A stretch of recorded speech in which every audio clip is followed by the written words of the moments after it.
Frédéric Vitou, bonjour. Bonjour. Vous publiez un nouveau livre qui a pour titre Au rendez-vous des mariniers aux éditions Fayard.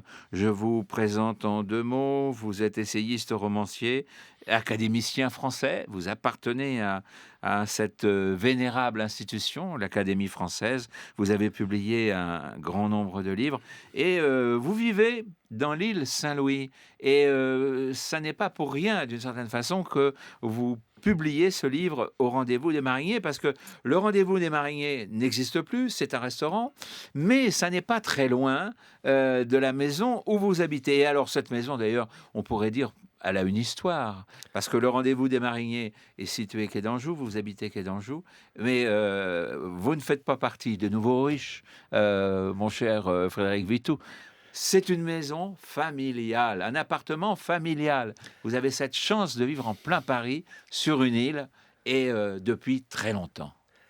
Oui, c'est une chance et c'est aussi d'ailleurs cette chance qui m'a, comme vous le laissez suggérer, qui m'a permis d'écrire ce livre, car je suis la troisième génération à habiter le même appartement de Paris où mon grand-père s'est installé en 1906, où mon père est physiquement né. Je vis dans l'appartement où mon père est physiquement né en 1908, parce que mon grand-père en plus étant gynécologue a aidé sa femme à mettre au monde leur fils unique, mon père. Et le Rendez-vous des mariniers, ce restaurant populaire, comme son nom l'indique, qui a duré à peu près un demi-siècle, de 1904 à 1953, au fond, a commencé à ouvrir ses portes au moment où mon grand-père s'installe dans l'île Saint-Louis. Et il ferme ses portes au moment où je commence à ouvrir les yeux sur l'île Saint-Louis et à me souvenir de l'île Saint-Louis. Et le Rendez-vous des mariniers se situe juste avant, dans une sorte de frontière entre l'île Saint-Louis dont je me souviens et l'île Saint-Louis dont on m'a parlé. Et évoquer l'histoire du Rendez-vous des mariniers, c'est non seulement évoquer au fond un demi-siècle de vie dans l'île Saint-Louis, mais c'est un demi-siècle aussi de mémoire familiale.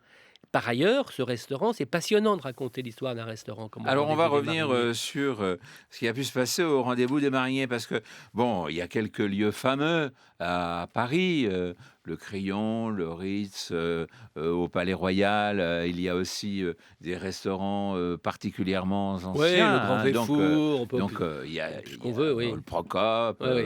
voilà. Et le rendez-vous des mariniers ne figure pas quand même dans cette liste. Pas du tout, c'était un bistrot-restaurant, mais extrêmement populaire. Sa clientèle, le fond de sa clientèle, c'était les lavandières des bateaux lavoirs amarraient le long du quai de Bourbon et du quai d'Anjou dans l'île Saint-Louis. Il y en avait au moins 4 ou 5, hein, encore après la Première Guerre mondiale, jusqu'à la Deuxième Guerre mondiale. C'était les patrons mariniers des péniches ou des remorqueurs et des péniches qui s'amarraient en face de l'île Saint-Louis, le long du quai des Célestins, du port des Célestins, et qui faisaient le gros de la clientèle avec les habitués populaires de l'île. Mais en plus, les hasards incroyables ont fait que ce bistrot populaire est mentionné dans de nombreux livres d'écrivains quand on s'y regardait ou déniché. Par exemple, John Dos Passos, le grand écrivain américain que Sartre considérait comme le plus grand écrivain du XXe siècle, tout simplement, le découvre quand il est ambulancier volontaire pendant la Deuxième Guerre mondiale. Il l'adopte. Madame Lecomte, dont il parle dans ses souvenirs, les larmes aux yeux, le reçoit avec une cuisine mirifique et à des prix non moins dérisoires. Il loue une chambre, il écrit son premier roman. Après la guerre, il revoit Hemingway, qu'il avait connu comme ambulancier pendant la Première Guerre mondiale, lui dit de venir. Hemingway habite tout près, rue du Cardinal-Lemoine. Hemingway devient un familier du Rendez-vous des mariniers. Hemingway va consacrer 8 pages au Rendez-vous des mariniers dans son premier roman. Le Alors soleil se lève qu'on aussi. connaît bien les pages qu'a consacré Hemingway sur le Ritz. Oui, parce que le Ritz, ça fait rêver. Tout le monde connaît le Ritz, mais le Rendez-vous des mariniers, quand on lit attentivement Le soleil se lève aussi, le héros, qui est un peu le double fantasmé de Hemingway, et son ami, qui est un peu Dos Passos, ils y passent une soirée, ils discutent avec la patronne, ils citent le vrai nom de la patronne, etc. Il y a un climat, une atmosphère formidable. Et puis ce n'est pas tout. Quand on tire le fil du Rendez-vous des mariniers, on retrouve Ezra Pound, on retrouve Picasso. Picasso, on retrouve Drieux-La Rochelle qui habite l'île Saint-Louis et qui va connaître le Rendez-vous des mariniers. On retrouve Aragon, parce que Nancy Cunard, qui était la femme qui l'a totalement, profondément, désespérément aimé avant qu'il connaisse Elsa Triolet, habite l'île Saint-Louis. Et donc, évidemment, ils vont connaître les mariniers. Et Il y a encore eu un rendez-vous improbable, il y a un rendez-vous hein? invraisemblable entre Céline et Mauriac. Ces deux C'est écrivains, vraiment, 2, ah, tous les l'eau autres, et le feu. l'eau et le feu. Je ne sais pas qui est l'eau, qui est le feu, mais donc le feu, soit Céline quand même. Et l'eau bénite, c'est Mauriac, en tout cas. Mais en tout cas, voilà, on s'était toujours demandé s'ils s'étaient rencontrés. On avait la trace d'une lettre de Céline à Mauriac, comme quoi Mauriac aurait dû écrire à Céline, vraisemblablement après la parution de Voyage au bout de la nuit, fin 32, début 33. Et enfin, on sait, grâce au carnet de Ramon Fernandez, le père de Dominique Fernandez, qui était ami des deux, il les avait réunis et où? Au rendez-vous des mariniers. Et le dîner avait bien dû se passer, parce que d'après les notes qu'on a recueillies, ils partent finir la soirée après chez Céline à Montmartre. Donc qu'est-ce qui a pu se passer entre ces deux écrivains considérables? Le débutant qui était Céline et l'écrivain déjà consacré qui serait élu à l'Académie française quelques mois plus tard, François Mauriac, qu'est-ce qui a pu se passer entre eux? On ne le sait pas, mais ça me fait rêver. Et donc, au fond, dans ce livre, qui est un livre Vous êtes de... la petite souris. Je suis la petite souris qui parle de moi, qui parle de ma famille, qui fait une sociologie de l'évolution de l'île Saint-Louis et du Paris de la première moitié du siècle, mais aussi de manière totalement insoupçonnée, en effet, car c'est pas un lieu connu. C'est pour ça que c'est amusant. Je développe et je déploie presque une histoire littéraire, en fait, du XXe siècle à Paris, avec les Américains et les étrangers aussi qui ont habité et qui sont venus ici. Et qui ont invité aussi à côté de chez vous, Évidemment, sur évidemment. l'île Saint-Louis et un peu partout dans Paris. Qu'est-ce qu'on sait de la carte ou du menu? Alors, il y C'était a, bon? alors, il y a eu 3 propriétaires successifs. La première propriétaire, Madame Lecomte, qui a vendu en 28, on sait par Hemingway et surtout par Dos Passos qu'elle faisait de la bonne cuisine, des poulets rôtis, mais une cuisine très familiale. Les gens se sentaient en famille, donc c'est une cuisine familiale. À un moment donné, Dos Passos, quand il est dans plein désert en Irak, il dit « Ah, je rêvais aux omelettes de Madame Lecomte ». Et il en a les larmes aux yeux. Ensuite, il y a eu un deuxième propriétaire qui venait de l'Anjou. De l'Anjou, quai d'Anjou, ça, c'était assez logique. Et là, j'ai su par les petits-enfants que c'était une cuisine plutôt angevine, de très bonne qualité. Et puis, il y a un troisième propriétaire qui a été le déclin des mariniers. Et je pense que c'était une cuisine relativement moyenne, sinon médiocre. Mais Dominique Fernandez, mon ami et mon confrère de l'Académie, se souvenait très jeune, après la guerre, avoir été au marinier avant sa fermeture en 1953. Il avait gardé plutôt un bon souvenir de friture de poissons, des poissons de la Seine, probablement, qu'il mangeait comme ça. Et il en avait gardé un bon souvenir. Donc, il y a eu 3 propriétaires. Je suis à peu près sûr de la très bonne qualité des 2 premiers. La troisième, je serais plus douteux. Douteuse. Voilà. Voilà, vous ne savez pas très bien et point d'interrogation. Alors, ce que je trouve formidable dans ce livre, Frédéric Vitoux, c'est un récit, hein, plein d'anecdotes et vous êtes parti vous avez mené une enquête. C'était pas évident de partir comme ça à la recherche d'un restaurant qui a disparu et qui n'est pas un des grands lieux. Mais enfin, bon, donc beaucoup de lectures, beaucoup de petites histoires. Et ce que je trouve formidable, c'est que vous restituez un Paris qui a disparu.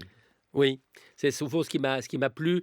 Et je dirais que ce Paris de Hemingway, ce Paris que Hemingway va raconter dans Paris est une fête, c'est vrai que Paris est une fête à ce moment-là.